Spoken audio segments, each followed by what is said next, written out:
Procedo a presentar al ingeniero José Alfredo Rodríguez Campos, que es el gerente de innovación de Holcim México. Sus estudios los realizó en la Facultad de Ingeniería, en la Facultad de Ingeniería de la Universidad Autónoma de Nuevo León. Tiene diplomados en desarrollos ejecutivos comerciales de la Universidad de Anáhuac. Tiene estudios en diseño y construcciones sostenibles en la Universidad Americana y participó en un programa de competencias gerenciales del ICAMI. Para hablar un poco de su experiencia, podemos decir que tiene experiencia en termoeléctrica, en libramiento de Matehuala, de San Luis de Potosí, en la planta cervecera del Grupo Modelo de Coahuila, en el territorio de Los Santos Modelos de Coahuila, igual, en la presa El Realito de San Luis de Potosí, en la presa El Zapotillo de Jalisco, en segundos pisos de la Ciudad de México, en el tren interurbano de Toluca, México, y también en el desarrollo de soluciones en productos y servicios.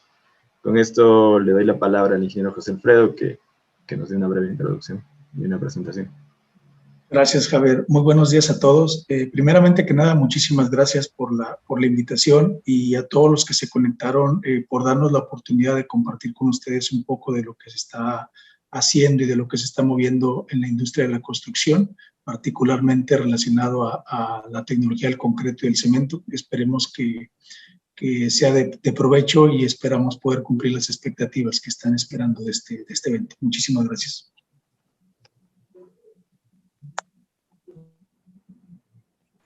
Perfecto, con esto vamos a empezar con el diálogo. Te cedo la palabra, Jerry, para que inicies. Muchas gracias.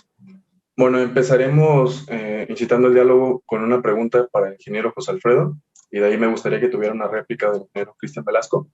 En su experiencia, ¿qué ha cambiado en la industria del concreto? Sabemos que llevan años en esta industria y nos gustaría saber un poquito más sobre su opinión. Muchísimas gracias. Bueno, en opinión personal, creo que la industria del concreto en los últimos años, y hablo de los últimos 15, 20 años para acá, yo creo que se ha enfocado más a dos aspectos principales: a buscar tener desarrollos de concretos con alto desempeño o altas prestaciones. Voy a tratar de usar diferentes términos porque aun y cuando estamos en Latinoamérica y todos hablamos castellano, español, sabemos que le decimos de una manera distinta las cosas, ¿no? Entonces, ese es por un lado. Hay un enfoque muy grande a tener productos con nuevos desempeños o altos desempeños, y el otro, que en los últimos 5, 10 años hay un enfoque muy fuerte hacia el concepto de la sustentabilidad. Entonces, para mí esa es la parte importante. Yo creo que la industria del concreto va muy enfocada a ese sentido, y yo les diría que es verdaderamente lo que ha cambiado en términos generales. Perfecto, muchas gracias. ¿Nos podrías, en su opinión, ingeniero Ochoa, la misma pregunta? ¿En su experiencia, qué ha cambiado en la industria del concreto? Sí, concuerdo con José Alfredo en que la evolución del concreto ha permitido que la gente ya no solo se identifique con temas de resistencia, luego pasamos ya a comenzar a hablar de términos de durabilidad, por ejemplo, que las estructuras de concreto sean resistentes a ataques de sulfatos, que el largo de vida útil sea de 50 años en adelante. Y ya cuando pasamos de ese salto de resistencia, performance, durabilidad, como él decía, nos encontramos en el umbral de la sostenibilidad, y nuestras industrias están haciendo muchos esfuerzos en desarrollar soluciones sostenibles para darle al sector de la construcción nuevas alternativas que sean un poco más amigables con el ambiente. De allí, si nos vamos a mercados europeos, la evolución va un poco más allá en temas de digitalización, impresión 3D, ya se comienzan a hacer viviendas habitacionales con este tipo de tecnologías 3D, molinos eólicos. Entonces yo creo que la automatización también va a entrar un poco dentro de este mundo de la construcción con concreto. Creo que hacia allá vamos también. Muchas gracias, Inge. Ingeniero Cristian, ¿cuál cree que es la mayor oportunidad de innovación en el concreto? Lo iremos desmenuzando en lo que va de la mesa, pero me gustaría saber un poquito de la introducción. ¿Cuál cree que sería la mayor oportunidad?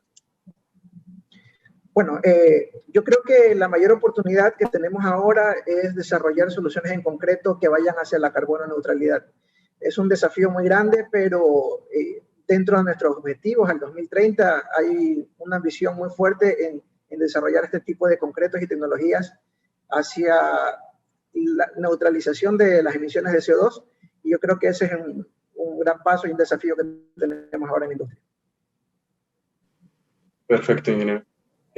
La misma pregunta, ingeniero José Alfredo, ¿cuál cree que es la mayor oportunidad de innovación? Wow, yo creo que es una pregunta demasiado abierta y con muchas respuestas, ¿no? De alguna forma. Pero yo diría, coincido con Cristian y le agregaría un punto más. Yo creo que hoy el gran reto va enfocado a poder hacer construcciones verdaderamente sustentables. Y no hablo solamente de productos de concreto o de cemento, sino una construcción como tal sustentable.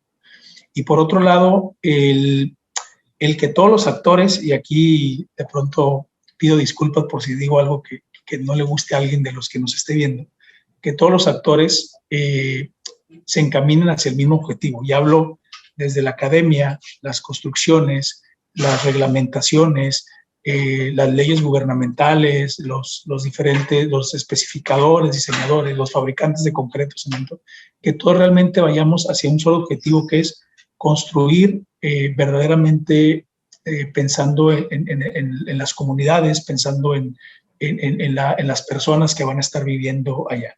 Yo diría que ese es el verdadero reto en cuanto al tema de innovación. Muchas gracias, ingeniero. Bueno, pasaremos al desarrollo. Lo titulamos como sección Paulson. Investigando un poco sobre el Plan 2030, Construyendo para Mañana, que va un poquito relacionado a todo lo que nos han mencionado de la sustentabilidad y hacia dónde va. Bueno, empezaré igual con el ingeniero José Alfredo. ¿Me podría explicar cómo dinamiza Paulson la economía circular? Ok, gracias, Gerardo. Bueno, primero me gustaría, si me permiten, dar de manera muy rápida una breve explicación de lo que es el concepto de economía circular. Sabemos que normalmente cuando alguien compra algún artículo, algún producto, pues se fabrica, se utiliza y se desecha. Esa es, digamos, la economía lineal y la que durante muchos años ha estado prevaleciendo en el mundo. Hoy la economía circular nos dice, bueno, tengo que utilizar productos, pero tengo que usar la menor cantidad de ese producto. Ese es el primer concepto, ¿no? Tratar de reducir el uso de los productos. Por segundo lo voy a tratar de utilizar el mayor tiempo posible. Y ahí hablamos del concepto de durabilidad. Utilicemos un producto que se puede, adquiramos o usemos un producto, que se pueda utilizar en la menor cantidad posible. Posteriormente pensemos en que tenga la mayor durabilidad posible. Y como tercer punto una vez que ya no sea útil para el cual fue diseñado, poder reutilizarlo. Ese es el concepto de economía circular. Y en ese sentido, ¿qué es lo que tenemos y cómo trabajamos en la compañía? Nosotros en el grupo sabemos y pensamos en un futuro. Hay una población prevista de alrededor de, no sé si 9.000, 9.500 millones de personas para el 2050. Entonces, imaginémonos el inmenso desafío que tenemos que nos vamos a enfrentar para equilibrar todos los esfuerzos locales, los esfuerzos globales, para poder satisfacer las necesidades humanas. Y al mismo tiempo tenemos que preservar el medio ambiente. Entonces, pensando en eso, estamos buscando desde hoy una gestión responsable de los residuos. Nosotros dentro de la compañía tenemos una división que se llama YoCycle, la cual trabaja con diferentes organismos reguladores, con gobiernos, con comunidades y otros grupos, precisamente para aumentar la conciencia sobre los problemas de los residuos. Y los trabajamos en tres aspectos. Primero, hay que trabajar a través de las prácticas innovadoras y sostenibles de residuos de la propia empresa. Nosotros al día de hoy, la fabricación de nuestros cementos y la fabricación de nuestros productos trata de integrar la mayor cantidad de residuos de otras industrias. Si para otras industrias sus desechos y residuos van ya a la basura, tratar de ver cómo los integramos dentro de la fabricación de nuestros productos, por un lado. Segundo, trabajar con los clientes y las partes interesadas de tal manera de ver cómo pueden utilizar la menor cantidad de concreto y de cemento en sus construcciones. De pronto puede sonar un poco, no sé, a lo mejor suena como un cliché decirlo, pero la realidad es que estamos trabajando para buscar cómo nuestros clientes utilizan la menor cantidad posible de nuestros productos, pero también que los utilicen a largo plazo, que piensen en construcciones hacia 40 años, hacia 50 años, hacia 100 años, para que no sea un uso de poca vida en ese sentido. Y en tercero, la parte de innovación en el ADN que tenemos es buscar soluciones con materiales reciclados, tanto en concreto como en cemento. Entonces, esa es la forma en la que la compañía tenemos dentro del ADN el concepto de la economía circular. Muchas gracias, ingeniero, igual por la introducción de la economía circular. Ingeniero Cristian, ¿nos podría complementar y en su opinión qué piensa sobre o cómo dinamiza Holcim la economía circular? Sí, bueno, el concepto estuvo bastante claro expuesto por José Alfredo. De ahí yo creo que hay que impulsar las alianzas estratégicas con la empresa privada y sobre todo con las entidades gubernamentales, por ejemplo, municipios, prefecturas, porque ellos son los, por ejemplo, en el caso de Guayaquil, el relleno sanitario que tiene a cargo la Municipalidad de Guayaquil es una fuente de materias primas alternativas que se pueden utilizar en la fabricación del cemento. Y como lo mencionaron, Geocycle, que es una empresa del grupo que nos ayuda en la reutilización de estas materias primas, solo por ponerles un dato numérico, en el 2020 en Guayaquil, en la fabricación de nuestro cemento, el 8% de la energía de producción del cemento proviene del coprocesamiento de estos residuos. Entonces, es importante seguir fomentando esta práctica de economía circular para asimismo reducir el tema de emisiones de CO2, optimizar los recursos naturales, etcétera, y poder llevar hacia un camino de sustentabilidad también a través de la economía circular. Claro. Gracias, ingeniero. Bueno, igual, ingeniero, ¿nos podría comentar cómo se involucra Holcim en el tema social? Igual si nos podría explicar, aparte del tema social, cómo se involucra con las entidades académicas, ya cómo nos podemos relacionar más con las empresas, ya que podemos trabajar de la mano. Sí, mira, dentro del ámbito social, Holcim tiene muchísimos planes alrededor de las comunidades en donde nosotros tenemos instalaciones.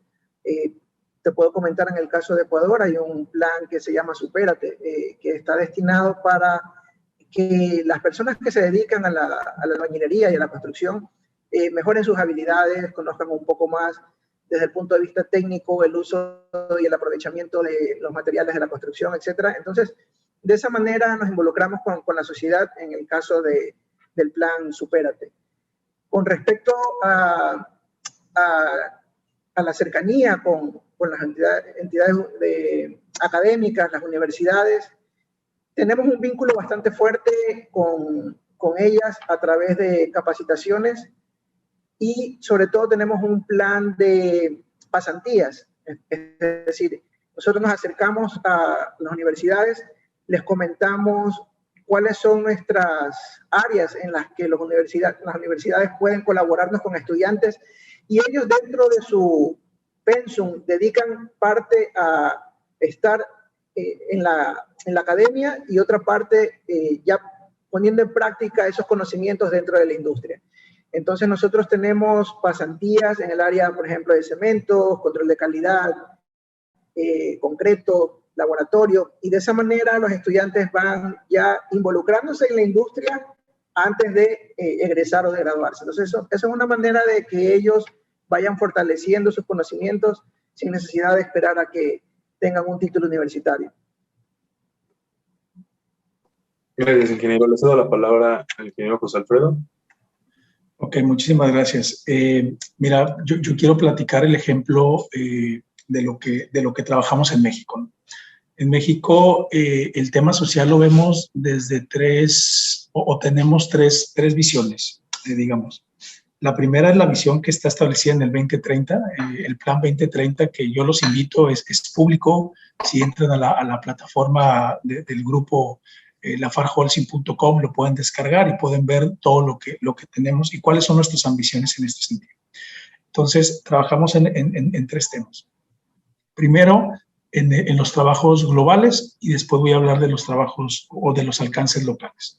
A nivel mundial, hemos establecido una meta en trabajar a ayudar a que alrededor de 75 millones de personas puedan tener acceso a viviendas que son muy conocidas o el término asequibles puede ser el término más correcto y más adecuado. ¿Qué significa asequibles? Hacer viviendas económicas, hacer viviendas que se adapten de una manera importante para la industria. Voy a poner un ejemplo que no hacemos en México, pero lo queremos replicar muy pronto, que es la construcción de viviendas similares a lo que nuestra compañía está haciendo en África, en Malawi particularmente. En Malawi se están construyendo viviendas con material, se reutiliza el material, el suelo donde se construyen las viviendas. Son casas económicas, son casas con alcance para la mayoría de las personas que viven en ese país y también tienen un concepto en cuanto a la sustentabilidad. Son casas que durante su proceso y durante su vida útil generan menos cantidad de emisiones de CO2 que una construcción tradicional. Entonces, pensamos en ese sentido. En alcances locales, en México contamos con una fundación que se llama Fundación Holcim México. Es una fundación que trabaja muy de la mano con las comunidades que están alrededor de nuestras operaciones. Las comunidades que están alrededor de nuestras operaciones tienen necesidades distintas. Pongo el ejemplo, tenemos una planta en Ramos Arizpe, una planta en Orizaba, donde los ambientes son completamente distintos, las necesidades son distintas y por lo tanto la fundación adapta los apoyos para estos diferentes grupos. Y hace aproximadamente 4 años, ustedes recuerdan, tuvimos un terremoto bastante fuerte acá en el país y la fundación durante el año del terremoto y el siguiente año enfocó sus esfuerzos a hacer una reconstrucción de viviendas en los estados donde mayor caos se presentaron, particularmente en Morelos. Se trabajó muy fuertemente con otros organismos, con otras asociaciones, para hacer una reconstrucción de vivienda. Esto hablo en el tema social con las comunidades. Y si me voy a la parte también del tema social, en cuanto al desarrollo humano, yo creo que esto que estamos haciendo hoy es parte del concepto del apoyo social que tiene la compañía y lo explicó muy bien Cristian. El tema del relacionamiento con universidades, el tema de pasantías o becarios, como le llamamos en México. Hay un plan muy fuerte. Nosotros en México contamos con un plan de becarios en nuestro centro de investigación que tenemos en Toluca. Aproximadamente cada año de 3 a 6 becarios están haciendo sus prácticas profesionales. Tenemos una relación con alrededor de 15 universidades en el país donde hacemos diferentes ejercicios, diferentes dinámicas, dependiendo del alcance que cada una de las universidades que requiera o necesite, es el alcance que nosotros tenemos en relacionamiento. Pongo el ejemplo de algunas de ellas donde hacemos tesis en conjunto para el desarrollo de productos. Muchos de los productos que hoy están en el mercado de la compañía iniciaron con una tesis hace 10, hace 12 años con alguna universidad o con algún estudiante como ustedes. Muchos de los becarios que han estado en la compañía hoy están trabajando en la industria de la construcción, inclusive muchos de ellos en la compañía en Holcim México. Pongo un ejemplo de ellos y aquí Julio Medina ingresó al grupo como becario. Él fue a hacer su pasantía, él fue a hacer sus prácticas profesionales en el grupo y bueno, hoy es parte del equipo de trabajo de Holcim México. No sé si aclaré la pregunta. Sí, la aclaró. Muchas gracias, ingeniero. Bueno, tocando un poquito el tema del laboratorio CITEC, que lo había mencionado que se encuentra en Toluca y que acepta becarios, ¿nos podría platicar un poquito sobre la tecnología de control de calidad de sus empresas, específicamente del laboratorio que mencionó? Ok. Bueno, primero, nuestro centro de investigación, digamos, es el primer centro de investigación de su índole en la industria del concreto y el cemento en México. En mayo de este año, estamos por cumplir 25 años de que fue inaugurado oficialmente en aquel entonces por el gobernador del Estado de México. Para los que conocen México y los que no han tenido la oportunidad de conocerlo aún, el Estado de México, Toluca se encuentra dentro y es la capital del Estado de México donde tenemos nuestro centro de investigación. Ese es por un lado. Al día de hoy, nuestro centro de investigación está enfocado prácticamente en un 65-70% en el desarrollo de nuevos productos y entre el 30-35% en el desarrollo de actividades enfocadas al uso de nuestros productos de los clientes que actualmente nos consumen cementos o de proyectos especiales. No propiamente es un laboratorio de control de calidad. Sin embargo, sí quiero mencionar que todos los procesos que se hacen tienen que cumplir básicamente con dos normativas. Por un lado, estamos certificados ante ISO 9000. Nuestro sistema de gestión tiene una certificación ISO 9000. Y por otro lado, en México hay una entidad de acreditación que se llama EMA. La entidad mexicana de acreditación lo que otorga son una acreditación para aquellos laboratorios que cumplen con los criterios normativos estrictamente, si las pruebas del paso A al paso Z se hacen de manera correcta, mide también la competencia del personal y si se tienen los equipos y las instalaciones correctas. En el CITEC se tienen hoy los dos alcances. Tenemos una certificación ISO y tenemos una acreditación ante la EMA. De hecho, somos uno de los laboratorios que no damos servicio al público, y eso es importante mencionarlo, que tenemos el mayor número de acreditaciones en el país, ¿sí? Tenemos el mayor número de acreditaciones porque eso nos da y le da a nuestros usuarios de nuestras instalaciones la certeza de que estamos emitiendo resultados confiables de alguna manera. Y por otro lado, si quiero comentar, tenemos un área muy fuerte en el concepto de durabilidad. Tenemos aproximadamente 15 pruebas relacionadas al concepto de durabilidad. Muchos cuando hablamos de durabilidad hablamos simplemente de permeabilidad, pero hay otras características que hay que medir. Entonces, el CITEC, uno de sus brazos más fuertes que tiene es el gran laboratorio con aspectos de durabilidad, y ese es uno de los aspectos que hacia donde debemos ir apuntando. Y por otro lado, hace 2 años integramos una nueva división que fue Laboratorio de Minería. Nosotros también desarrollamos cementos para la industria minera. Y no hablo solamente del cemento convencional o tradicional para hacer las construcciones de concreto lanzado o estructuras de concreto convencionales, sino hablo cementos que se integran en el proceso de extracción de minerales, como puede ser oro, como puede ser plata. Por ahí lo comento, si no lo sabían, en algunas de las minas se utiliza cemento para la extracción de oro y nosotros tenemos esos desarrollos y tenemos los equipos y las pruebas para poderlo medir. Y aquí sí me gustaría comentarlo y con todo orgullo lo digo, es el primer laboratorio del grupo a nivel mundial que tiene unas pruebas especiales para poder medir la extracción de oro, por ejemplo, con el uso de los cementantes. Muy interesante, ingeniero. Le cedo la palabra al ingeniero Cristian Velasco para igual que nos podría comentar sobre el control de calidad y en dado caso me parece que también existe CITEC en Ecuador. Le cedo la palabra. Sí, realmente impresionante todo lo que el CITEC tiene en México. Ojalá algún día, cuando ya pase toda esta tormenta de COVID, podamos visitarlo. Es una de nuestras ambiciones acá. Sí, seguro que sí. Bueno, acá nosotros tenemos cerca de 22 años en la industria de la construcción. Iniciamos como Centro Técnico del Hormigón y luego migró un poquito el concepto a Centro de Innovación Holcim. Principalmente porque el anterior título nos encasillaba solo en temas de concreto.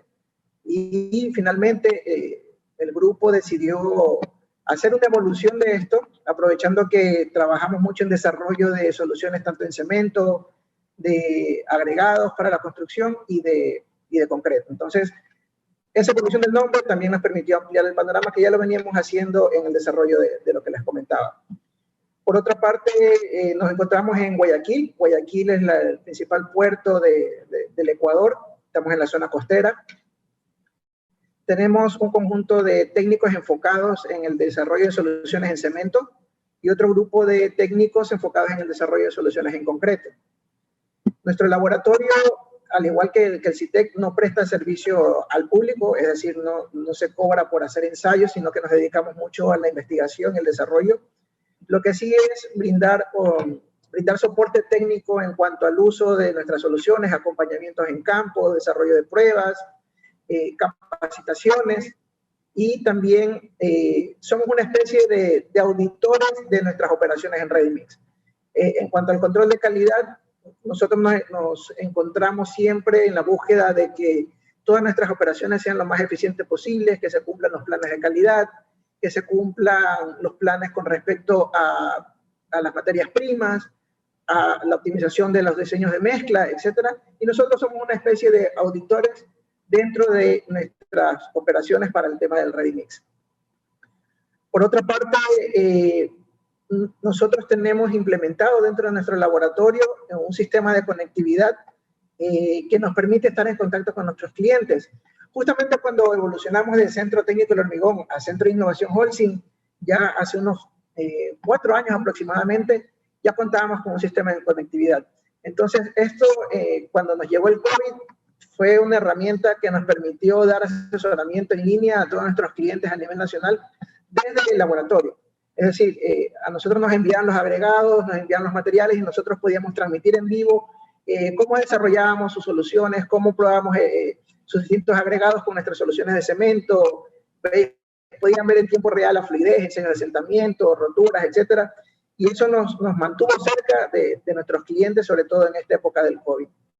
Y asimismo tenemos un networking en donde antes del COVID interactuábamos mucho con nuestra casa matriz en Lyon para el desarrollo de soluciones, y a raíz del COVID nos fortalecimos de manera regional con México, Brasil, Colombia, Costa Rica, y de esa manera logramos aprovechar esa sinergia y experiencia de otros países, complementarnos y poder dar desarrollos y de soluciones importantes para la industria.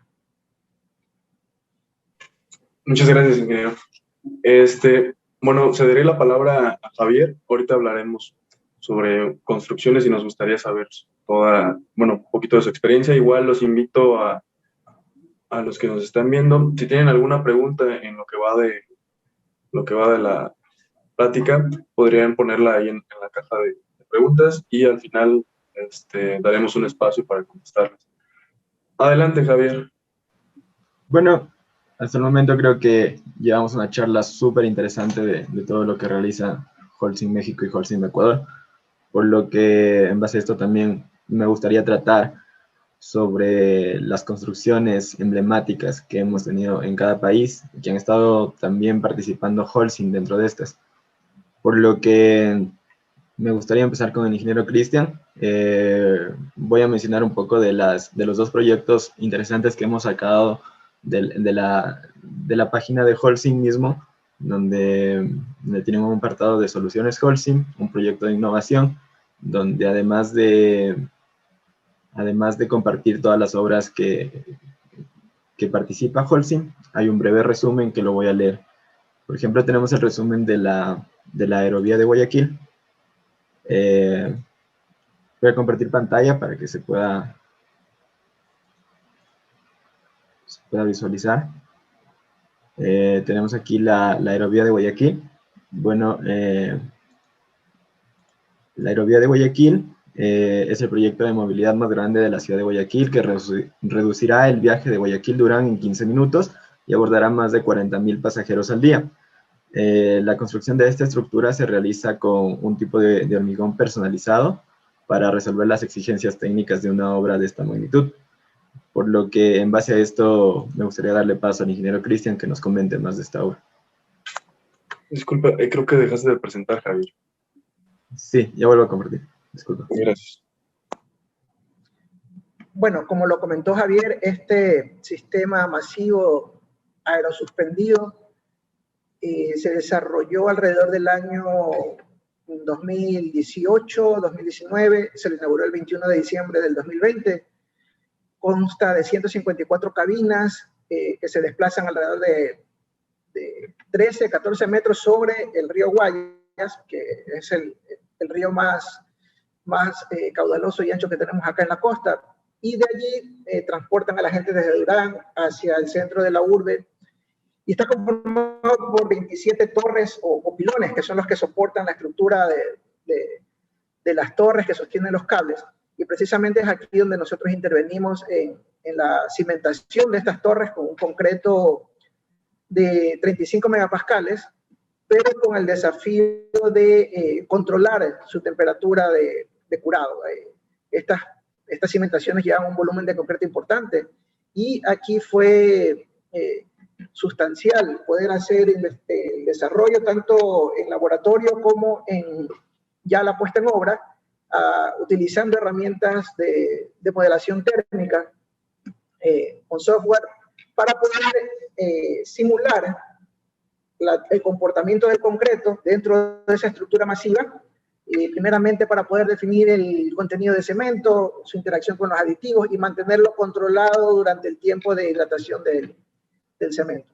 Entonces aquí tuvimos que hacer mucho uso de simulaciones tanto en laboratorio, alternando contenidos de cemento, tratando de bajar esa huella térmica y poder lograr dentro de un límite de 60-65 grados centígrados, ya en el pico de temperatura máxima, y establecer diferenciales por debajo de 20 grados centígrados entre el núcleo de la pila y los extremos. Entonces eso es importantísimo para poder asegurar durabilidad y que no hayan microfisuras por diferenciales térmicos y sobre todo la formación de estringita diferida a largo plazo. Ese fue uno de los principales desafíos, poder, sobre todo en nuestro clima en Guayaquil, mantener un concreto masivo por debajo de esas condiciones de especificación y que logramos aportar para el desarrollo y la construcción de la cimentación de esas pilas que ustedes ven en pantalla. Lo que ven ahí ya es la parte metálica que se encuentra sobre la pila y nosotros trabajamos en la cimentación, que es lo que se encuentra en la parte inferior. Perfecto. Ahora hablaremos sobre el puerto de aguas profundas de Pozorja.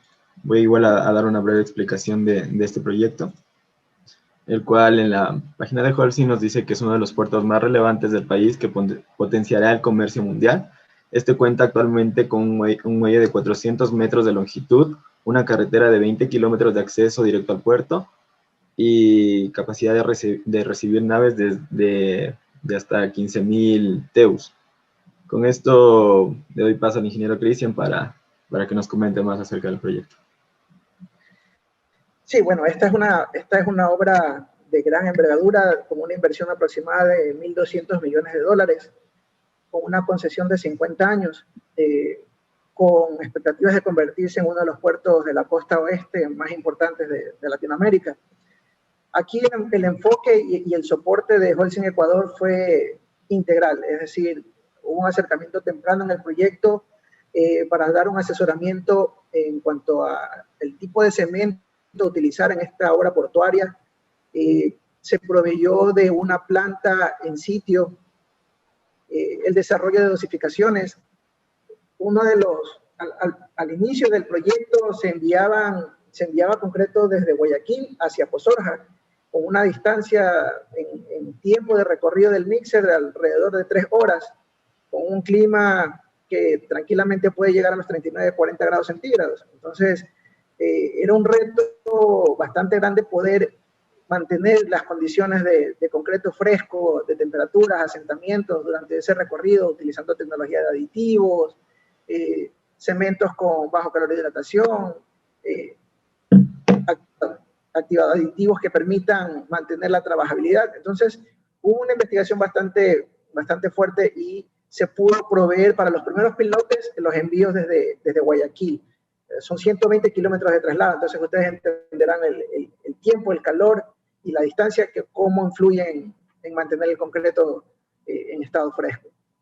De allí, como les decía, el soporte fue integral porque tuvimos que dar soporte y validez con un tipo de cemento que en ese momento no lo teníamos. Se desarrolló un cemento tipo portuario de características HE, High Early, de alta resistencia inicial para los prefabricados, y que a su vez sea HS, es decir, de alta resistencia a los sulfatos.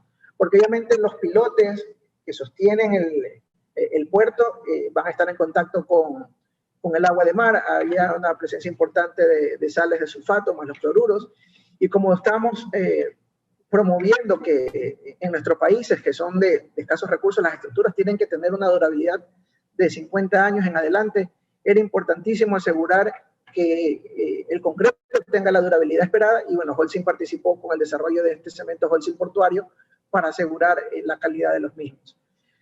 También se participó en la construcción de todas las vías de acceso con concreto de pavimentación, con concreto para pavimentadora, el desarrollo de dosificaciones para prefabricados en sitio, también con un link concrete para colocar en los patios de almacenamiento, 20.000 metros cúbicos de bases estabilizadas con cemento, asimismo para el patio de almacenamiento, dosificaciones para los adoquines que tenían estos patios. Entonces, ahí se puede ver que empresas así que brindan toda su expertise, toda su infraestructura, su contingente técnico, pueden aportar desde el inicio hasta la culminación de este tipo de proyectos, asegurando una calidad esperada. Esa fue nuestra experiencia en este gran proyecto que esperamos contribuya a mover la mercadería a toda Latinoamérica con el paso de estos buques Panamax y post-Panamax que antes no podían circular por esta zona. Qué interesante escuchar eso, ingeniero. De este mismo modo vamos a seguir con los proyectos emblemáticos de Holcim México, por lo que voy a mencionar la presa de El Zapotillo en Jalisco, que la presa del Realito es una presa ubicada en el cauce del río Santa María, en el municipio de San Luis de la Paz, en el estado de Guanajuato. Esta fue inaugurada en octubre del 2012 y su embalse tiene una capacidad aproximada de 50 hectómetros cúbicos de agua. El objetivo primordial de la presa es suministrar agua potable a más de 1.450.000 habitantes de los estados de Guanajuato y San Luis de Potosí. Con esto le doy paso al ingeniero para que nos comente más de esta obra. Estamos hablando de la presa del Realito, ¿cierto? Sí, ingeniero. Ok, perfecto. Okay. Bueno, yo creo que uno de los principales retos, y me gustaría comentarlo en términos generales, que se presentan cuando se va a construir una presa es, lo primero es la definición del tipo de concreto a utilizar.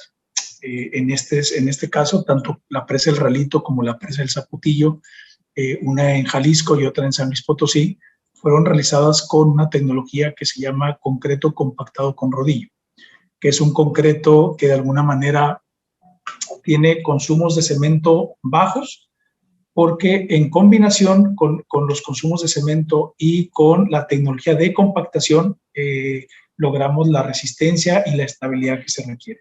Yo les diré que hay dos temas particulares que se deben de realizar muy bien en una construcción de una presa. Pueden ver en la fotografía y se imaginarán el volumen de concreto que está allá. Aproximadamente en el Realito fueron entre 400, 500.000 metros cúbicos de concreto y en el Zapotillo alrededor de casi 1.000.000 de metros cúbicos de concreto. Entonces imagínense el volumen de concreto y el calor que se está generando cuando el cemento está reaccionando con el agua. Entonces el calor de hidratación es sumamente importante. Entonces el primer reto es identificar el tipo de cementante que se debe utilizar. Y cuando digo cementante no me refiero solamente al cemento per se, sino si es necesario incluir algún tipo de material suplementario, como pueden ser cenizas volantes, como pueden ser puzzolanas, como pueden ser silicas fume, etcétera, etcétera, para definir el cemento o el cementante con la menor generación de calor. En segundo es el tipo de agua, el tipo de suelo en el que va a estar puesto la presa y revisar si se requieren cementos con características especiales.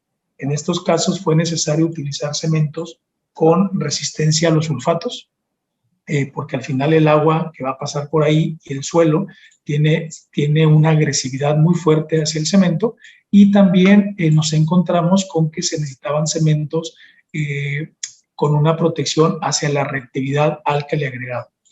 En la historia se creía que el agregado era inerte, que el agregado simplemente era un relleno que se colocaba en el concreto y que no reaccionaba con el tiempo. Hay muchos estudios ya de algunos años donde se identificó que ciertos agregados reaccionan en presencia de humedad con los álcalis del cemento. Los cementos de cualquier país, de cualquier marca, al menos con la tecnología que hoy se tiene para fabricar cementos, contiene álcalis. contiene sales de potasio, sales de sodio. Entonces, algunos agregados reaccionan químicamente con estos álcalis, con estos sodios, generan esfuerzos internos en la masa de concreto, y después de 15 o 20 años, porque no son efectos inmediatos, producen agrietamientos. Entonces, también era importante utilizar un cemento con baja reactividad álcali agregado. ¿Cuál fue el cemento que se utilizó en estas presas? En México hay una normativa para producir cementos que identifica o codifica el cemento en función de la materia prima con la que se fabrica.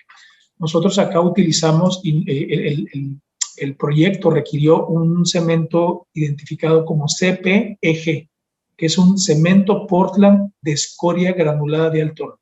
Aproximadamente entre un 40 a un 60%, dependiendo de las calidades de las escorias, puede ser utilizado para fabricar este tipo de cemento. Entonces, ¿para qué? Para poder disminuir el calor de hidratación y para poderle dar ciertas propiedades de resistencia a sulfatos y ciertas propiedades de reactividad álcali agregado. Quiero comentar un tema interesante. Cuando uno se anticipa a este tipo de proyectos y cuando uno identifica las verdaderas necesidades, puede realmente otorgar la solución más adecuada. La planta de la que nosotros suministramos el cemento en la presa El Ralito, que se encuentra en San Luis Potosí, es la planta de Tecomán, más o menos a una distancia entre 400 a 600 kilómetros, no tengo el dato exacto, ahí puede que cometa un error. Sin embargo, quiero comentar algo. A no más de 100 kilómetros de la presa hay otra planta de cemento de uno de nuestros competidores. Y la lógica pudiera decir, pues que era más fácil mandar cemento de esa planta a ese proyecto. La diferencia fue la solución. La diferencia fue el tipo de cemento que se diseñó específicamente para el tema. ¿Y por qué lo comento? Porque a veces pensamos que la solución más práctica y la ideal es lo que esté más cerca, y no necesariamente siempre es el cemento adecuado para el proyecto. Ese es el primer reto. El segundo reto más importante son ¿de dónde vamos a sacar el agregado? Imaginemos el agregado de para estos 800,000, 1,000,000 de metros cúbicos. El agregado hay que utilizarlo lo más cerca posible de donde va a estar la cortina final. Si yo pudiera utilizar el agregado de las propias excavaciones, o si yo pudiera utilizar el agregado que está a 2 o 3 metros de la cortina, es lo ideal. Entonces, era trabajar para buscar el mejor agregado dentro de la zona, que estuviera a una distancia lo más cercano posible, que cumpliera con las características, y finalmente te llevas una gran sorpresa. Si ustedes se imaginan en la fotografía que estamos viendo, pues ahí no hay un banco de agregados, ahí no hay una empresa dedicada a producir agregados. Entonces, imagínense el esfuerzo para producir un agregado con la calidad que se necesita. Y en ocasiones no los vas a encontrar. En ocasiones no vas a encontrar un agregado que te cumpla al 100% con las normatividades. Y ahí es donde entra la tecnología del concreto y entra la tecnología del cemento. Y aquí vuelvo a pedir disculpas porque me voy a poder enfrentar con comentarios que van en contra tal vez de algunas academias o de algunos consultores. Pero normalmente queremos utilizar el agregado que cumpla al 100% de la normativa. Si así fueran y si existieran los agregados perfectos, tal vez no habría tecnología del concreto. Lo ideal es hacer el agregado con lo que hay ahí y hacer concretos durables y hacer concretos que cumplan las especificaciones, ¿sí? Y voy a poner un ejemplo de hace años que mi madre me decía. Hay una receta perfecta para hacer un pastel y te dice por ahí que debes de usar una harina de una marca específica, no voy a mencionar el nombre, pero resulta que no te encontraste la harina de esa marca. Pues ni modo que digas que no puedes hacer pastel. Vas y te compras una harina que cumpla con ciertas características, modificas tu mezcla, modificas tu proceso, pero al final pues tienes que hacer un pastel. Es exactamente lo mismo. Tal vez yo no me voy a encontrar con el agregado que cumpla al 100% las características, pero si lo revisamos y si podemos ponerle con el uso de cemento, con el uso de aditivos, el minimizar y el eliminar particularmente los riesgos que pudieran tenerse, lo podemos hacer. Esos son los dos grandes retos que se tuvieron en este tipo de proyectos: el uso del cementante adecuado, el uso de los agregados, de trabajar con los agregados locales, con los más cercanos, porque el volumen más fuerte va por ahí.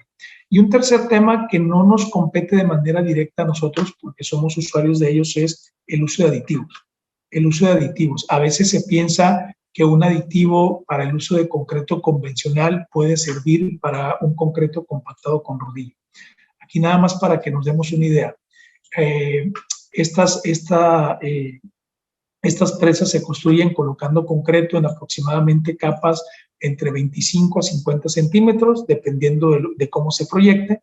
Vas colocando el concreto, metes una compactadora de tierra, un equipo para compactar tierra, compactas e inmediatamente colocas la siguiente capa. Pero entre una capa y otra pueden pasar entre 8 a 12 horas aproximadamente. Entonces tienes que tener un cemento que tenga la capacidad de no fraguar en ese tiempo. Tienes que tener un cemento que tenga abierto el tiempo de fraguado para que la siguiente capa se pueda adherir. Hay quienes prefieren utilizar un mortero de liga o una pasta de liga, es decir, como ya fraguó, entonces hago una lechada con el cemento, lo pongo como si fuera agua y entonces coloco la siguiente capa y este mortero de liga me sirve como pegamento. Eso, imagínense capas de 50 centímetros a una altura de 80 metros, la cantidad de mortero que vas a estar utilizando entre capas. ¿Por qué mejor no diseñar una mezcla que no necesite este mortero, que te permita tener el tiempo abierto en tiempo de fraguado, bajas costos y bajas uso de materiales? Y esto se puede lograr con una perfecta combinación con los aditivos de la industria. En términos generales, yo les diría que estos son los grandes retos en este tipo de proyectos. Perfecto, ingeniero. Voy a seguir con el siguiente proyecto que también nos gustaría que nos comente, que es el tren interurbano entre Toluca y México, que es de medio rápido y cómodo de transporte, dará el servicio a 230,000 pasajeros al día, tendrá una longitud total de 57.7 kilómetros y 6 estaciones, 2 terminales y 4 intermedias. De acuerdo con el convenio de colaboración firmado por el gobierno federal y la Ciudad de México, la Secretaría de Obras y Servicios de la Ciudad de México, que tienen a su cargo la construcción de esta obra civil. Tengo entendido que es el tercer tramo de este sistema ferroviario y que le corresponde al territorio capitalino, por lo que también le doy el paso, ingeniero, para que nos mencione sobre esta obra. Sí, muchísimas gracias. Voy a tratar de comentar y de no meterme en conflictos porque este proyecto aún está en construcción y conocemos la historia.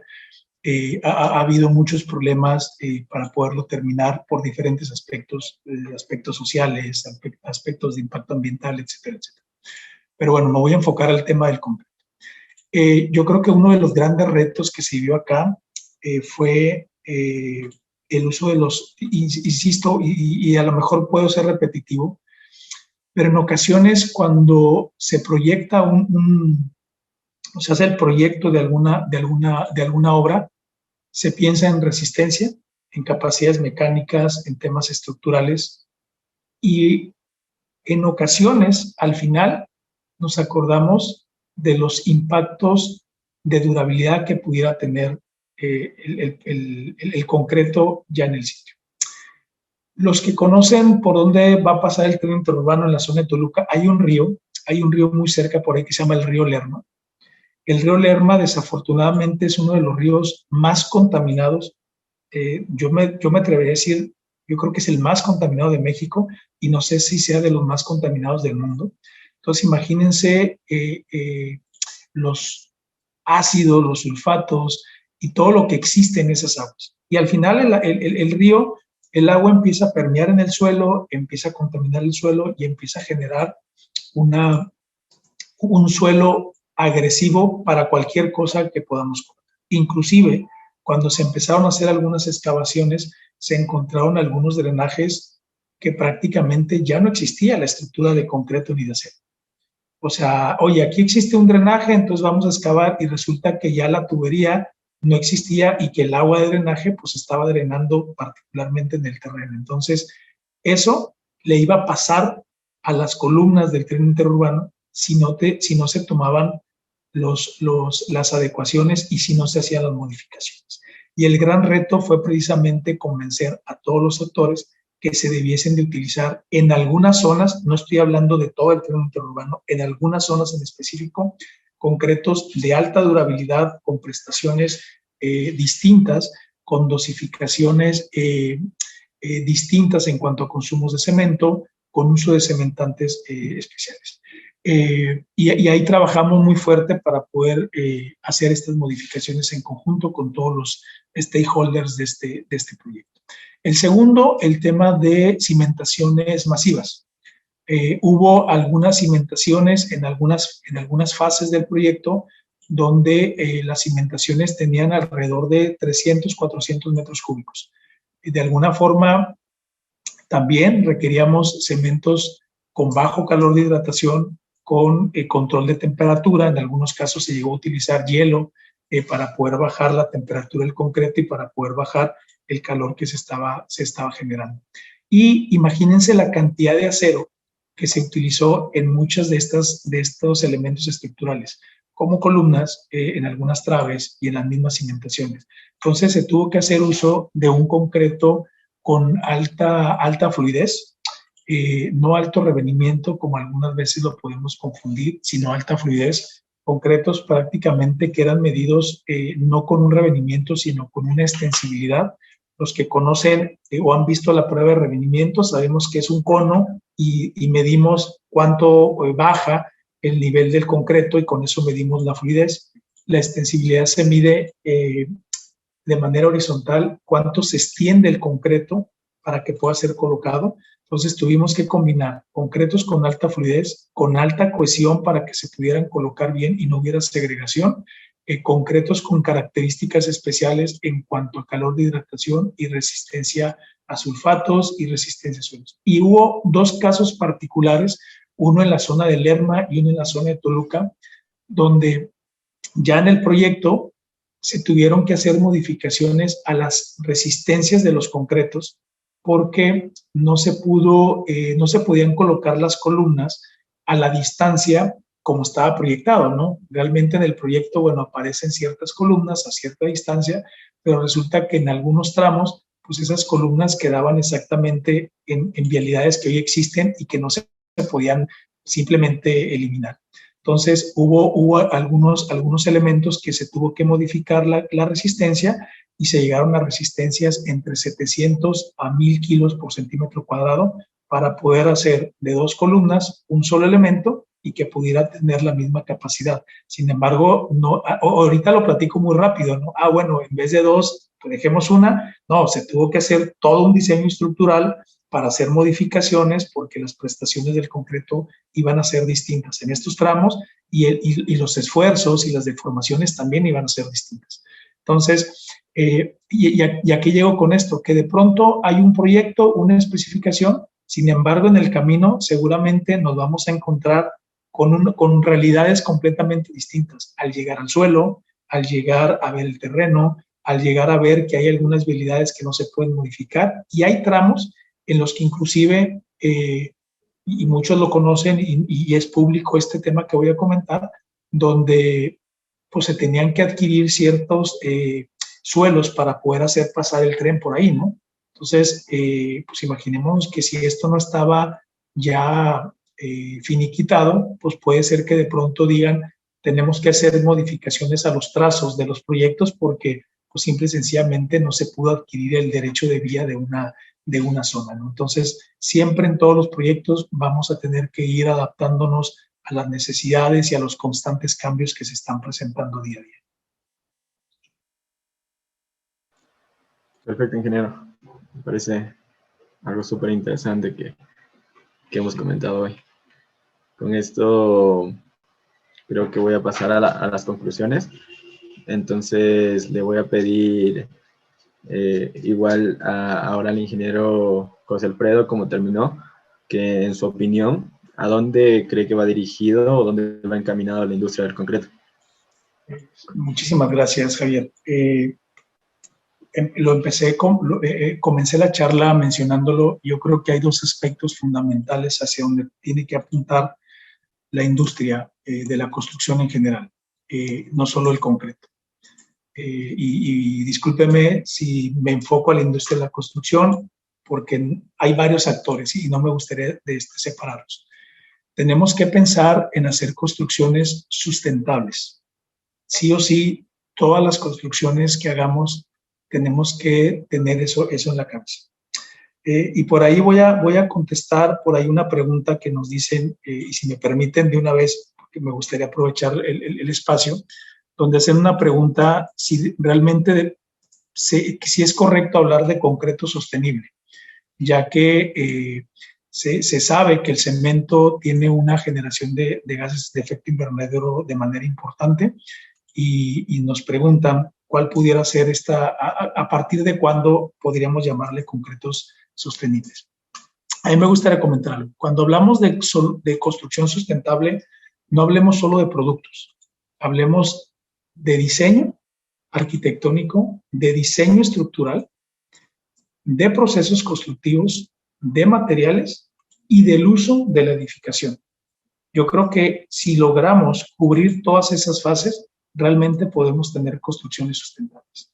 Si el diseño arquitectónico va enfocado a diseños pasivos, a utilizar la luz solar, a utilizar las ráfagas de viento que en esa zona existen, etcétera, etcétera, se puede disminuir el uso de luz artificial y el uso de ventilación para mantener confortables los espacios. Si nosotros en la parte de diseño estructural utilizamos concretos o materiales, y me voy a enfocar a concretos y cementos, con altas prestaciones, en lugar de usar los clásicos concretos de resistencias de 20, 25, 30 megapascales, que es el común denominador, empezamos a diseñar con concretos de 400, 500, 700, y por qué no los ultras high performance con concretos de 1500, 2000 o 3000, vamos a utilizar la menor cantidad de material. Entonces ya estamos pegándole a otro aspecto importante.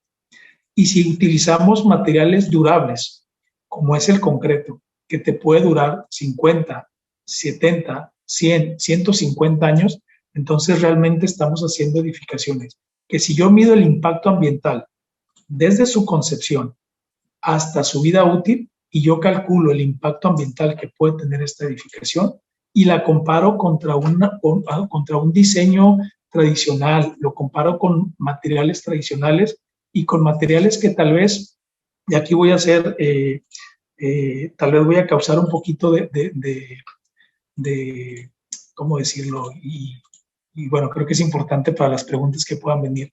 De pronto puedo decir, no, es que hoy si yo uso madera, porque la madera hoy genera menos emisiones de CO2 que el concreto, entonces voy a estar utilizando un material con menos impacto ambiental.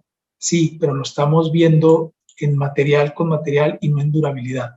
La madera puede ser que a los 10 años o a los 15 años tengas que cambiarla, tengas que darle mantenimiento y esa generación de CO2 también tienes que cuantificar. Entonces, a la pregunta específica, ¿se puede hablar de concretos sostenibles? Mi respuesta es sí, sí se puede hablar de concretos sostenibles porque hoy existen y hoy están en el mercado. ¿Cuál es el umbral y cómo definir cuándo un concreto es sostenible o no? Pues dependiendo contra qué lo queremos comparar. Si lo queremos comparar contra los concretos de la industria del país en el que se está, si lo queremos comparar contra los otros materiales de construcción que existen, podemos hacer una diferencia.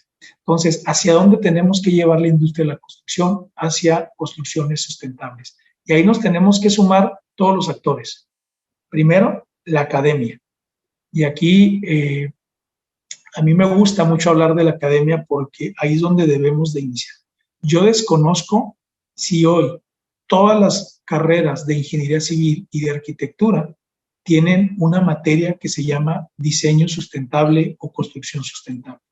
Hoy desde las universidades debiesen de integrarse esta charla, debiesen de enseñarle a los arquitectos y a los ingenieros a empezar a hablar de construcción sustentable. Nosotros, todos los que estamos aquí involucrados, sabemos de que hay muchas charlas, muchos concursos, muchos temas que nos pueden llevar a aprender cosas de diseño y de construcción. Para mí, el 100% de estos concursos debiesen de estar enfocados a la sustentabilidad. Después, las reglamentaciones. Las reglamentaciones debiesen de enfocarse de incentivar las construcciones sustentables, porque también lo voy a decir, cuando ponemos el concepto económico en la mesa, puede ser que una construcción convencional de inicio pueda resultar más económica que una construcción sustentable. Pero si solamente lo vemos en el inicio y tomamos la decisión ahí, podemos tomar una decisión equivocada. Tendríamos que hablar a lo largo del tiempo. Y los fabricantes de materiales y los constructores tienen que pensar allá. Para allá es hacia donde va en mi punto de vista, la industria de la construcción. Y la innovación tiene que ir encaminada a eso, sin duda. Si nosotros no innovamos pensando en una construcción sustentable, la verdad no va a funcionar. Nosotros como grupo tenemos al día de hoy más del 50% de todos los proyectos de innovación que se tienen en el grupo a nivel mundial están enfocados a la sustentabilidad y van en dos caminos. Cómo buscar que los productos que yo fabrico, los cementos o los concretos, generen menos emisiones de CO2. Y segundo, cómo mi concreto, como mi solución, puede ayudarte a que durante la vida útil del edificio utilices menos recursos y menos energía. Perfecto, ingeniero, creo que está súper claro. Igualmente, ingeniero Cristian, le doy la palabra y le pido su opinión acerca de usted a dónde cree que va dirigido, encaminado la industria del concreto. Está silenciado, ingeniero, me parece. Sí, disculpa. Yo te mencionaba que la industria del concreto tiene que ir enfocado a destinar soluciones que satisfagan 5 tendencias que vemos actualmente que se están desarrollando. La una es el crecimiento de la población mundial. Eso es un hecho, es una estadística de que para el 2050 vamos a pasar de 7.6 a 9 billones de habitantes. Es decir, esto va a generar la demanda de viviendas, edificaciones, y allí es donde tenemos que estar trabajando en el desarrollo de soluciones que permitan desarrollar estas infraestructuras de manera sustentable, como le decía José Alfredo, buscar soluciones de concreto de baja huella de carbono.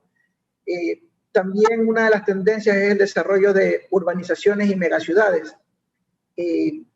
Asimismo, para el 2050, 2.5 billones de personas van a vivir en megaciudades. Esto requiere edificaciones de gran altura. Aquí tenemos que estar enfocados en el desarrollo de soluciones en concreto de alto desempeño, como bien lo mencionaba, pasar de concretos convencionales de 25 megapascales a 40, 50 megapascales que permitan reducir secciones, reducir cuantías de hierro. Todo esto va a permitir una optimización de los recursos y materias primas para el desarrollo de estas megaconstrucciones. La otra tendencia es el aumento en la demanda de mejores condiciones de vida. ¿Y a qué me refiero a esto? Por ejemplo, en el desarrollo de soluciones como concretos de aislamiento térmico, ¿sí? Concretos ligeros que permitan que tú tengas un ambiente más confortable dentro de tu vivienda. Si estás en una zona de extremado calor, estos concretos aislantes térmicos van a ayudarte a que no tengas que prender un aire acondicionado durante todo el día para sentirte cómodo. Asimismo, en ciudades de temperaturas muy bajas vas a tener un ambiente cálido sin necesidad de tener un sistema de calefacción. Entonces, este tipo de desarrollo ya pasan a otro nivel de caracterización. Ya no solo hablamos de resistencia, sino de características de aislamiento térmico, acústico, permeabilidad, etc. La otra tendencia es la de digitalización. Vemos un mundo que cada vez se vuelca más al aspecto digital, del uso de aplicaciones, poder monitorear tu concreto en tiempo real, sin necesidad de hacer un ensayo destructivo para poder quitar los encofrados de una losa. Por ejemplo, colocando un sensor que te permita, a través de la temperatura de desarrollo del concreto, poder estimar la resistencia que está desarrollando ese concreto. Entonces, cosas así como poder hacer un track de tu mixer, de tu concreto, cuando sale de planta, cuando llega a la obra, poder comprar concreto en línea. Entonces, todas estas herramientas de digitalización, en conjunto con software de modelación térmica, de durabilidad, el uso del BIM, por ejemplo, para poder modelar todo un proyecto desde su fase de inicio hasta su fase de demolición, si fuera posible. Todas estas tecnologías van de la mano con el desarrollo de soluciones en concreto. Y la última es, como bien lo decía José Alfredo, el aumento en la demanda de soluciones sustentables. Esta es una realidad.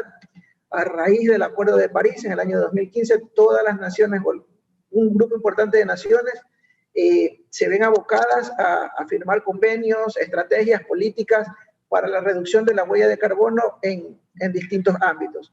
En la construcción, no solamente está el cemento, hay industrias plásticas, industrias del acero, todos nos tenemos que ver abocados a buscar soluciones que tengan una reducción en su huella de emisiones de CO2. Y asimismo en el comentario de que podemos hablar de concretos sustentables, sí, es posible, y hay que mencionar que si bien la fabricación de cemento tiene niveles de emisiones de CO2, al fabricar concreto estas emisiones prácticamente se diluyen. El concreto tiene un 10%, una décima parte de las emisiones que se generan al momento de fabricar el cemento. Entonces, es posible hablar de concreto sustentable, de soluciones sustentables, y hacia eso yo creo que va encaminado la industria de la construcción, dando soluciones que satisfagan estas tendencias que les he mencionado ahorita. Les agradezco a los dos por ese diálogo que se ha generado hoy. En ese momento le doy paso a Gerardo, que nos va a comentar la siguiente parte del evento. Muchas gracias, Javier. Pasaremos a la sección de preguntas para finalizar con la sección de los premios en un momento. Bueno, a mí me gustaría preguntarle, ya que terminó el ingeniero Ochoa, en su opinión, pregunta Tomás Rodríguez, acerca del concreto de ultra altas prestaciones usado con fibras UHPFRC, en especial acerca del proceso constructivo que se requiere en este tipo de concreto, ya que tengo entendido que para sus propiedades se desarrollan completamente las fibras internas, deben estar posicionadas de una manera específica. Pregunta, ¿cómo se logra esta correcta disposición? Además, me gustaría saber cómo este material puede ayudar a reducir el impacto ambiental en la construcción. Bueno, estos concretos de ultra alto desempeño podemos hablar de dos rangos en función de su resistencia, ¿no? Hay concretos que pueden llegar a 60, 70 megapascales y que se pueden generar en la actualidad con materias primas de fácil disponibilidad, ¿okay? Hay otro tipo de concretos de ultra alto desempeño que ya se conocen también como concretos de polvo reactivo, en donde las materias primas es un poco más difícil de conseguir. Se utiliza cementos que son muy finos, ricos en aluminio, arenas de cuarzo finamente molidas, aditivos de ultra fluidez, y bueno, estos alcanzan unos niveles de desempeño entre 100 y 150 megapascales. El uso de las fibras, en el caso de los primeros concretos, la orientación que tienen que tener, hay que lograr una dispersión tridimensional de las fibras en todo el concreto. Aquí la recomendación es que no excederse en el tiempo de vibración durante la colocación del material para evitar que haya un exceso o una segregación de las fibras en superficie. Y en el segundo caso, en los concretos de ultra alto desempeño, pero de estos tipos de polvo reactivo, es un material muy cohesivo, muy viscoso, que todavía está en cierta fase de experimentación. Lo que sí es una realidad es que estos concretos permiten reducir secciones, aumentar las luces en el caso de los puentes, disminuir el número de columnas, y eso genera obviamente un ahorro tanto de materia prima, de recursos naturales y de ahorros en el proyecto. Entonces, obviamente tiene un beneficio, y cuando nos preguntan, por ejemplo, en costos, tiene un costo superior, pero no hay que comparar el costo del metro cúbico de este tipo de concretos versus el concreto convencional, sino de todos los beneficios que envuelven dentro del proyecto al reducir secciones, reducir consumos de acero, eliminación de encofrados, etcétera, y ahí es donde podemos ver el verdadero impacto y el beneficio al utilizar este tipo de concretos. Muchas gracias, ingeniero, por esa brillante explicación. Procederé a preguntarle al ingeniero José Alfredo. Carlos Lozano pregunta, ¿cuál es la perspectiva del estigma de la industria del concreto respecto al consumo de agua y agregados para la producción del material más utilizado en el mundo? Una excelente pregunta y yo me enfocaré en lo siguiente. Al final, se requiere seguir desarrollando, ya lo veíamos, en el 2050 se estiman más de 9,000 millones de personas y necesitamos crear las condiciones para que esta gente, para que toda esta cantidad de personas pues tengan las necesidades para poder seguir viviendo. Yo aquí me iría a dos aspectos principales y va mucho en tratar de reducir el uso de los materiales utilizando materiales con mejores prestaciones, número uno. Número dos, tratar de utilizar la menor cantidad de agua posible en la producción de concreto y en la producción de cemento. Esto tiene que ver con nuevas tecnologías, con nuevas producciones, con nuevas soluciones. Y el uso de materiales reciclados dentro del concreto. Yo aquí quiero mencionar un aspecto importante que tal vez no lo utilizamos. Cuando nosotros construimos una obra, pensamos en el agua que se requiere para fabricar concreto, pero no pensamos en la cantidad de agua que se requiere para curar el concreto, porque el concreto necesita ser curado para que desarrolle su resistencia. ¿Qué pasa si se hace un producto que no requiere un curado? Que alguien me va a poder decir aquí, oye, eso no existe y es imposible que se tenga ese tipo de productos. Pues no es imposible, ya existe y ya se tiene. Nosotros hemos calculado que aproximadamente para poder hacer un buen curado, tú necesitas entre 60 a 80 litros de agua por metro cuadrado de construcción. Ahí está el verdadero reto. ¿Cómo dejar de utilizar la cantidad de agua para el proceso de curado? Podemos decir, oye, se utilizan membranas para curar y no utilizamos agua. Una solución viable y una solución aceptable. Sin embargo, para fabricar esa membrana también se requiere agua. Para transportar esa membrana también se requieren recursos. Y en muchos de los casos se necesita quitar la membrana una vez que dejó de funcionar. Ya lo curé por 14 días, por 21 días, entonces tengo que ir a limpiar el concreto porque resulta que le voy a poner algún piso, le voy a poner pintura, etcétera, etcétera. Y muchas de las membranas, si tú las dejas, evita la adherencia de estos productos con los elementos estructurales. Entonces, no nos quedemos solamente en el uso del agua dentro del proceso de fabricación, sino durante la construcción. Ahora, ¿y cuál es la perspectiva de nosotros? Pues precisamente generar soluciones que tengan un impacto no solo en la producción, sino irnos al impacto en la construcción sustentable. En términos generales, nosotros o la industria del cemento es responsable de entre un 5 a un 8% de las emisiones de CO2 o de los gases de efecto invernadero a nivel mundial. Si nosotros solamente nos dedicáramos a trabajar en soluciones internas, que en lugar del 5 fuera el 3, en lugar del 5 al 8 fuera del 3 al 5, pues estamos hablando que estamos reduciendo 3, 4%. Y es importante y no hay que decir que es poco. Pero si adicional yo creo soluciones que ataco ese punto, pero también durante el proceso de fabricación, durante el proceso de construcción, y durante la vida útil logro disminuir 6, 7 u 8%, pues entonces eso también suma y al final podemos tener un impacto de manera importante. No olvidemos que la industria de la construcción es responsable de generar alrededor del 40% de las emisiones de CO2 del planeta. Entonces aquí hay un grupo de personas que vamos a ser responsables y van a ser responsables de los siguientes efectos o de los gases de efecto invernadero que sus construcciones vayan a emitir. Entonces, tenemos que pensar en cómo minimizar ese 40%.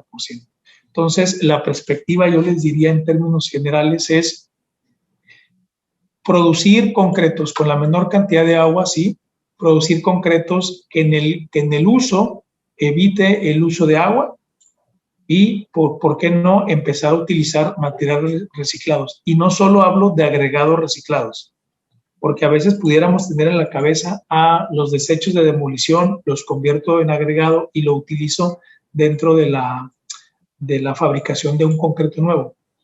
En ocasiones, eso puede generar más emisiones de CO2 que un agregado virgen. Lo dejo porque de pronto pudiéramos pensar, pues como ya se utilizó y está en una demolición, va a generar menos emisiones de CO2. No, hay un proceso para que estos desechos de la demolición se puedan convertir en agregados. Va a haber un proceso de demolición, un proceso de trituración, puede ser que haya un proceso de transporte, y si yo voy sumando, pues a lo mejor en CO2 puede resultar que estoy generando mayor CO2 con ese proceso que utilizando agregados vírgenes. Hay que tener cuidado nada más en esos aspectos. Muchas gracias, ingeniero.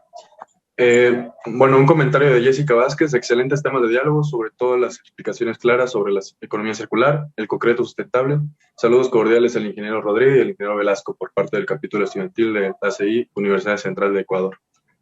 Bueno, pasaremos a la sección de los premios.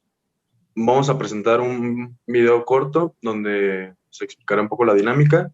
Lo único que cambiará es de que el ingeniero José Alfredo y el ingeniero Velasco van a elegir a quién preguntarle de alguno de los participantes de aquí para que se puedan ganar un libro PSA, una beca en un evento de la Universidad de UTPL, que también se pueden ganar si son de Ecuador, un libro de ACI 31819, aparte de una beca para estar presente en los seminarios.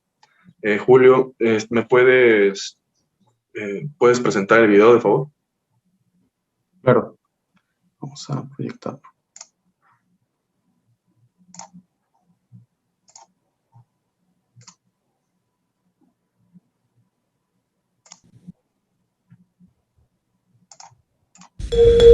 Premios.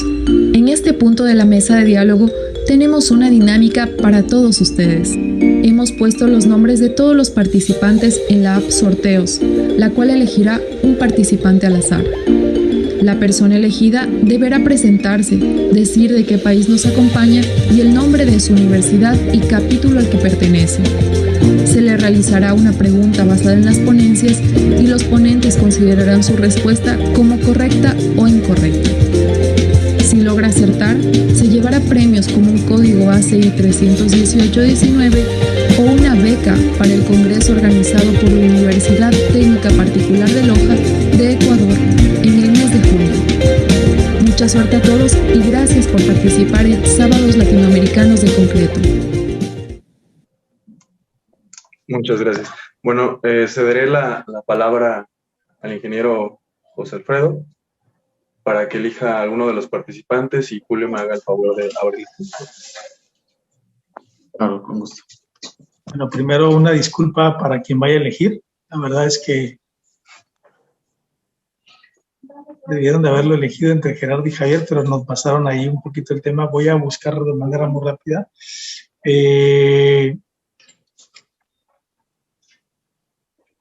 Pero no es broma, pero a quien iba a elegir se acaba de, no sé si desconectar o desapareció de mi radar, pero bueno.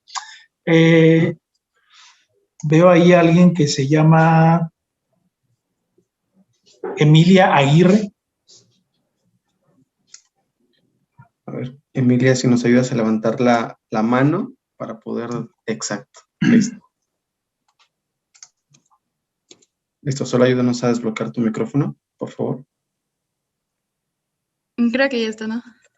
Listo. Gracias. Primero una disculpa por elegirte. No se A mí me gustaría, si pudieras en tus palabras explicarnos qué entiendes con economía circular. Ya, la verdad, el tema de economía circular me gustó bastante al inicio de la ponencia, porque es una manera de garantizar el uso sustentable de las cosas. Por ejemplo, comentaba usted, y en mis palabras lo pongo, que primero es la utilización de menos productos para Perdón que estoy un poquito nerviosa. Bueno, menos productos para, digamos en el caso del cemento, menos productos para fabricarlo y que estos productos sean de calidad y puedan durar mucho más tiempo y que al final de su vida útil se puedan reutilizar.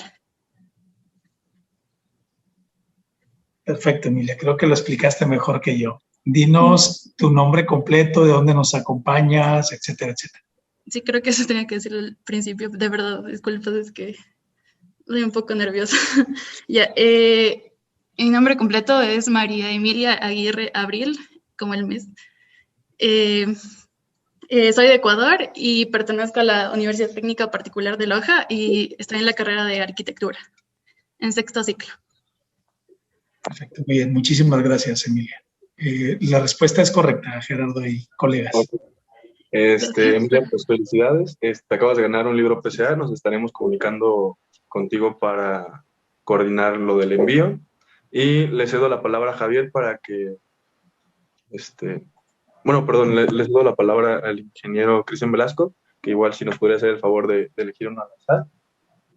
Sí, ingeniero, o sea, justo antes de que seleccione a alguien, voy a crear una pequeña pauta para mencionar que los siguientes premios que vienen ahora es un código ACI 318, si el participante es de Ecuador, porque es un poco difícil hacerlo llegar a otra parte de cualquier país que esté participando, y en caso que sea de otro país, va a tener un cupo en el Congreso Nacional de Vinculación, Alternativas e Innovación de Concreto, que se va a hacer en el mes de junio, y que vamos a tener ponentes internacionales de investigaciones que son muy prestigiosas. Con esto le doy paso, querido ingeniero. Bueno, gracias de antemano a todos los que nos escucharon el día de hoy. Ha habido una audiencia muy numerosa. Entonces, de la lista vamos a seleccionar a Jorge López. Listo, Jorge, si nos ayudas a levantar la mano, por favor. Ahí está. Vamos a darle permiso para... Y si nos ayudas a desbloquear tu micrófono. Listo. Jorge, mucho gusto. Coméntanos de dónde eres, de qué universidad y en qué semestre te encuentras. Sí, buenas tardes. Primeramente me presento, mi nombre es Jorge López, soy estudiante de Ingeniería Civil de la Universidad Técnica Particular de Loja. Bueno, por un comentario, yo me conecté casi una hora después, así que me disculpen si no pude escuchar toda la ponencia. Bueno, vamos a ver si alcanzaste a escuchar algo de los concretos masivos. Tanto el ingeniero José Alfredo como mi persona hablamos de aplicaciones de concretos masivos. ¿Cuáles consideras tú que deberían ser nuestras preocupaciones al momento o cómo podemos evitar que la temperatura del concreto se eleve en estos concretos masivos? Sí, no, lamentablemente no escuché esa parte.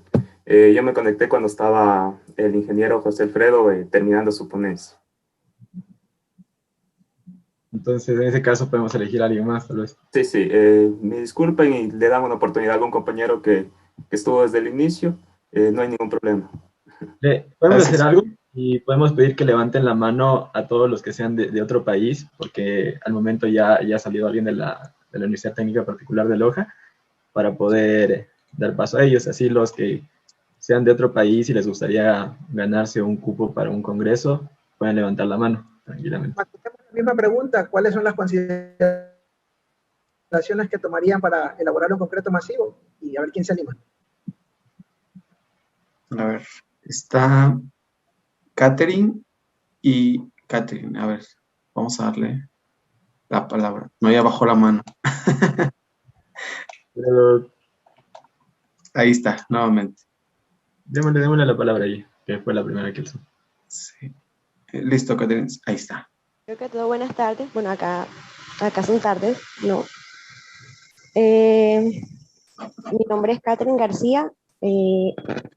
Estudio en la Universidad del Norte en Colombia. Entonces, bueno, de acuerdo a la pregunta sobre el concreto masivo, pues lo que yo entendí fue una que, pues, digamos que las particularidades son la generación de pronto del calor de hidratación del cemento, los cambios volumétricos que pueden presentarse durante el tiempo de reacción o fraguado, no sé. También la temperatura interna o calores de hidratación. No sé, el tiempo de colocación, esfuerzos térmicos, fisuración, no sé qué más se me ocurre, qué más me quedo. Me quedo con el último mensaje y lo vamos a reforzar, ¿no? Tratar de cuidar que no haya ese diferencial térmico entre el núcleo de la estructura y los extremos, tratar de ponerlo por debajo de 20 grados centígrados y tomar esas consideraciones como uno de los puntos claves, ¿no? Entonces, damos válida la respuesta a Catherine. Gracias por participar y ser voluntaria en esta pregunta. Gracias a ustedes. Perfecto, creo que vamos muy bien en esto. Con respecto a... Si me permiten hacer un comentario nada más muy rápido, y porque estoy viendo aquí dentro de las preguntas, en el tema social a mí se me olvidó mencionar en México un programa muy grande y muy importante que tenemos, que es la Escuela Mexicana de la Construcción. Y pido disculpas ahí por no decirlo. La Escuela Mexicana de la Construcción en México es un programa enfocado a los albañiles, porque también de pronto nos olvidamos de la mano de obra. Este programa está enfocado primero a poder profesionalizar mejor la mano de obra a los albañiles, a enseñarles de una manera más fácil los trabajos que deben de hacer, de certificarlos ante una institución en México que se conoce como el CONOCER, que es una institución de la Secretaría de Educación Pública, y también tenemos convenios con algunas universidades, particularmente voy a mencionar con la UNAM, la Facultad de Arquitectura, con la Benemérita Universidad Autónoma de Puebla y con la Universidad Autónoma del Estado de México, donde los albañiles, los maestros albañiles, toman clases dentro de las universidades, toman los cursos de la Escuela Mexicana de la Construcción. ¿Y por qué lo menciono? Porque creo que es muy importante. Imagínense a un maestro albañil que no tuvo la oportunidad de estudiar una carrera, que no tuvo la forma, y que le abramos un poco las puertas para que pueda asistir a unas aulas de las universidades. El impacto en la vida de estas personas que se está teniendo. Este es un programa bastante ambicioso que se tiene en México. Normalmente se daba con clases presenciales, pero bueno, creo que como todos sabemos, el año pasado la pandemia nos obligó a cambiar y a revolucionar de una manera muy rápida. Hicimos adaptaciones para llevarlo a un ambiente virtual, y hoy estamos dando estas charlas virtuales a nivel nacional. Se conectan diferentes maestros albañiles de toda la República, y creo que también es un tema muy importante que no debemos de olvidar, la mano de obra que está en las construcciones. Gracias por el espacio. Perfecto. Creo que hemos tenido una charla muy llamativa el día de hoy. Ha sido una gran experiencia para mí y una gran experiencia para todos los presentes que están aquí. Con esto quiero dar el agradecimiento a todos los participantes de hoy por tomarse el tiempo para escuchar a estos grandes profesionales. El generar lazos de comunicación internacional nos hacen crecer cada día como profesionales.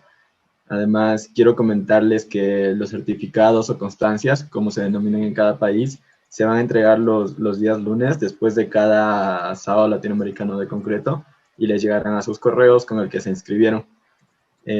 Además, voy a aprovechar para hacer una pequeña pauta al Congreso Nacional de Vinculación, Innovación y Alternativas de Concreto, que está relacionada con la presentación del Código ACI 31819, la cual se hará en los días 9, 10 y 11 de junio, con grandes ponentes como el ingeniero José Izquierdo, como el ingeniero Roberto Stark, como el ingeniero Arturo Gaitán. Entonces, son charlas de ponentes que en su ámbito profesional y en el ámbito de ACI internacional han estado en investigaciones que son sorprendentes. Igualmente con sus empresas, con su experiencia laboral, hace que sea demasiado llamativo estas charlas. Así que no me queda más que mencionar que invitarlos la siguiente semana, el siguiente sábado, a las 11 de la mañana, a la charla que estará a cargo de la Escuela Politécnica del Litoral, de este capítulo, en el cual tendremos a la ponente, a la ingeniera Natividad García, que nos va a comentar sobre la importancia de elegir adecuadamente los materiales y su influencia en la resistencia. Esto, invitarlos el siguiente sábado. No se separen de estas charlas que los van a formar mucho profesionalmente, y agradecerles por su participación el día de hoy. Que tengan una excelente tarde y creo que nos estaremos viendo próximamente. Igualmente ustedes, ingenieros, un saludo. Gracias a ustedes por la invitación. Gracias. Muchas gracias.